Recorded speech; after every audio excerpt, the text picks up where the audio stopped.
Pisces, welcome to your April 2020 reading, Love and General. I'm Gemstone Tarot, you are Pisces, Sun, Moon, Rising.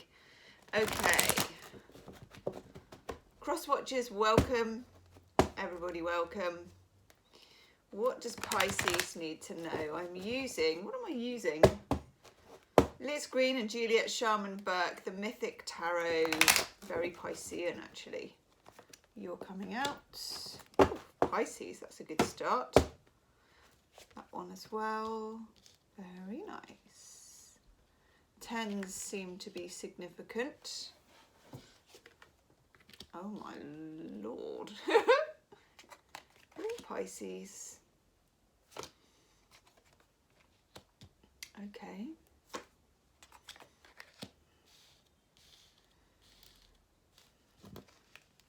There will be an extended reading and the link is in the description box. I usually decide about halfway through what I'm going to do in the extended reading. Pisces, this is full on. Wow.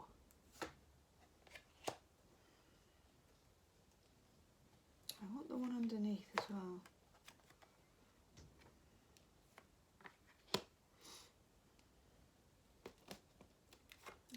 I want the one under that too. Pisces. Okay.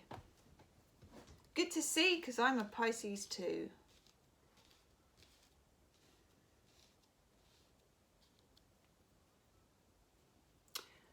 Okay. Pisces, something goes in your favour. I know. Heaven forbid. It's been Mercury retrograde in Pisces throughout February, and it was retrograde, I think it was retrograde in Aquarius, I'm not an astrologer, in March. And it happened, we had a kind of new moon in Pisces, we got the sun in Pisces, and then Mercury went retrograde in Pisces and just kind of wrecked the whole party of us having our, time to shine. Pisces doesn't have a time to shine that often. To be honest, Pisces doesn't like to be under the spotlight or the centre of attention much, but, everybody needs their place in the sun. So, I feel like whatever was going down in that Mercury retrograde time, and possibly in the previous Mercury retrograde time, which was 31st of October, it was retrograde in the sister sign of Scorpio, you are getting back. You are getting something magical back. Those of you that are conscious creators, which is most of you if you're Pisces, whether you know it or not, but most Pisces do know it. It's the Brucey bonus, isn't it, of being a Pisces, is that you can manifest.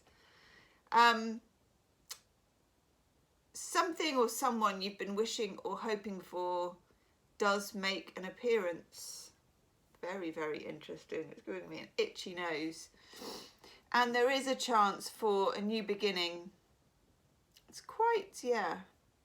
Overall energy cards, the Four of Cups. I think this is where you're at the moment. Where there is some kind of emotional truce is what I'm getting with somebody.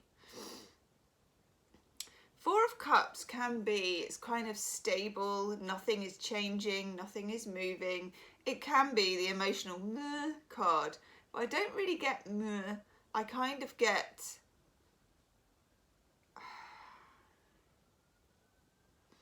some of you have made peace with being in separation from somebody.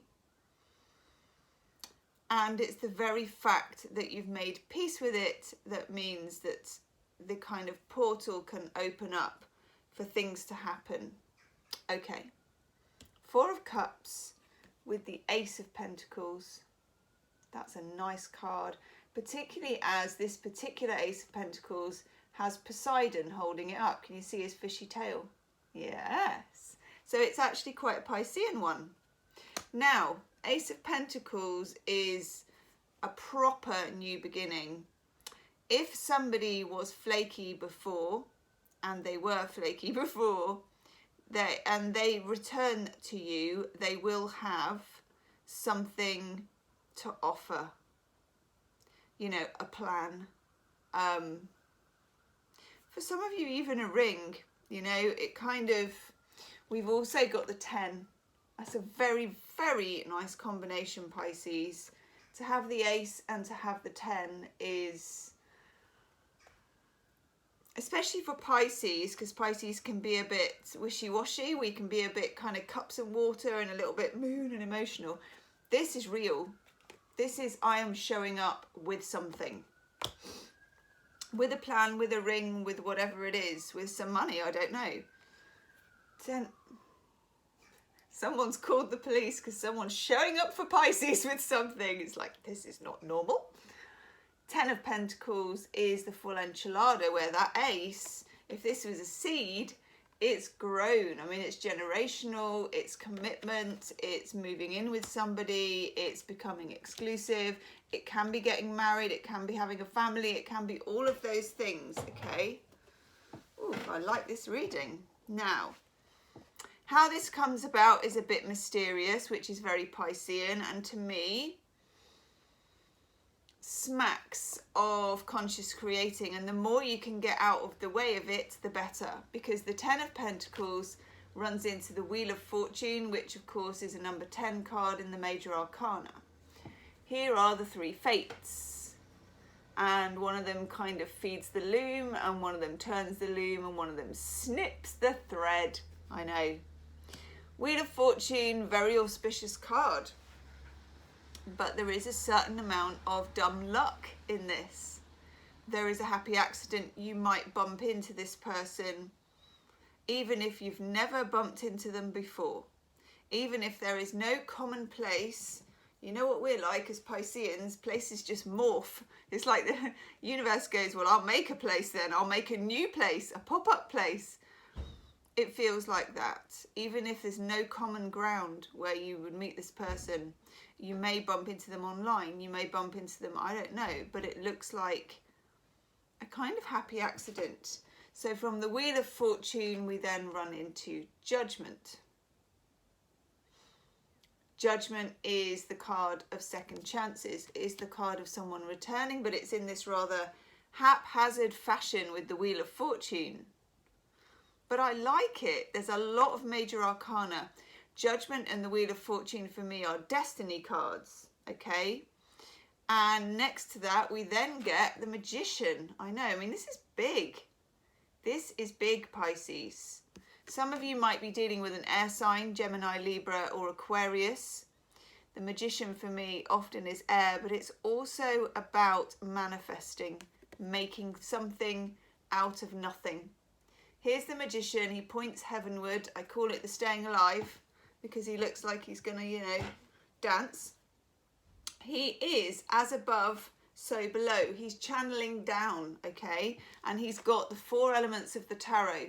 He's got, I always want to say the cup, the plate and the spoon.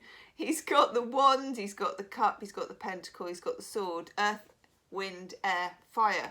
4 elements at his disposal. At his disposal. He's the alchemist. He can convert, okay? Convert nothing into something. I know. I like it. So, the Wheel of Fortune, Judgment, Magician. Is that enough major arcana for you? Because there's more. The Star. God, this is lovely, Pisces. Aquarian energy. Some of you are dealing with an Aquarius, or you're dealing with this in the time of Aquarius. So you were dealing with this back in January. Just moving into early February could represent a sort of Valentine's thing. Either way, this is manifesting. That's the Fairy of Hope. It's not the cleanest manifestation, okay? And those of you that are into law of attraction will know what I mean. Some manifestations pop out fully formed, exactly how you wanted them, and some of them take a difficult route or a weird route or a chance route, or, you know, they unfold in ways you couldn't really have imagined. Often those are the best kind. So particularly if you are dealing with an air sign, okay, it looks like they're coming back into your life. It looks like they're returning with a plan or a prize, you know, this big fat lovely pentacle. Okay. The middle of the reading, the King of Swords, Gemini, Libra, Aquarius, again, more air sign energy, or you could be dealing with somebody who behaves like the King of Swords, which is a locked in emotion. In other words, they're not generous with their feelings. They lock them in a box. They're afraid of their feelings. They hide them. They are introverts. They are maybe avoidant in some way. They're logical. They are all up in their head. And for some reason, it looks like that killed it for you in the past. But now they've gone away and had a think, maybe some time on their own, and judgment, the star. It depends again on you. If you haven't yet and you want to manifest this person back, move into emotional neutral. Move into being okay with where you are. Okay, it's difficult for Pisces when they've loved someone. Move into nothingness if you can't move into feeling good. Do you see what I mean? It would be best if you could feel deliriously happy and positive and wonderful and all of those things. Failing that, move into emotional neutral. Then we get the Chariot. Cancerian energy. Some of you might be dealing with a Cancerian, but you're also dealing with the push and pull of destiny. Here are two of destiny's horses. You're the charioteer. You've got the light, you've got the shadow. Both are equally valid, okay? You are taming. There's a light side and a shadow side. And this came up either last month or the month before when you got the Shadow Queen. You are taming your shadow side, which is doubt and lack and worry. If you are a single Pisces and you're looking at meeting someone, chance meetings, probably with air signs, chance meetings are going to be favoured, and that probably means that you need to just be out of the house and doing things because you could meet someone anywhere. As in chance encounters. Do they call them that anymore? Brief encounter. Chance encounters are favoured, okay? It's good. It's a good time for you to socialise. Often Pisceans, you know, we do get a bit depleted. We do get a bit bombarded by everybody's energy, and we like to be on our own. We like to huddle on the sofa and refuel. We like to be in the bath. You know, we like to go out on the beach on our own and just kind of reset with the universe. There is time for that, but also there needs to be time for drinks and canapes and whatnot. Whatever your whatnot is, just get out there, give yourself a good airing off, okay? Back into meeting the general public, because chance encounters look really good. The Magician is on your side, okay? Ace of Swords, absolute clarity. Somebody achieves absolute clarity about what they want. And it isn't you, it's them. And once they've done that, and I have a feeling, again, Ace of Swords, an air sign card, once they've gone off and done that, they return to you with the evidence. And by now you need it. You need that evidence, okay? Three of Pentacles, Three of Wands popped out together, ready to share, ready to build. I like this reading, Pisces. In the extended reading, I'm going to look at some of the obstacles, and I'm going to look at where the other person is at, how they feel about you, and how they reach this game plan, which I don't even know if they know they have yet. Isn't that weird? Oof. Chuck Spezzano's love cards. These are nice. Okay, Pisces, here's the shadow side. Fear. Pisceans are never that far away from fear because we think about everything and we feel everything. So we fear lots of things too, okay? Nothing to fear but fear itself, but fear is so scary. It's that feeling, okay? Your chariot here, your mission in taming the horses is to somehow process fear into hope, the star, process fear into magic, the Magician, okay? You get the Grace card of joy. That is so good. You're going to be absolutely overwhelmed. And you get the healing card of healing. Healing a broken heart with the other person. Pisces, I love your reading. Wisdom of the Hidden Realms for my lovely Pisces and their lovely reading for April. It's not that one.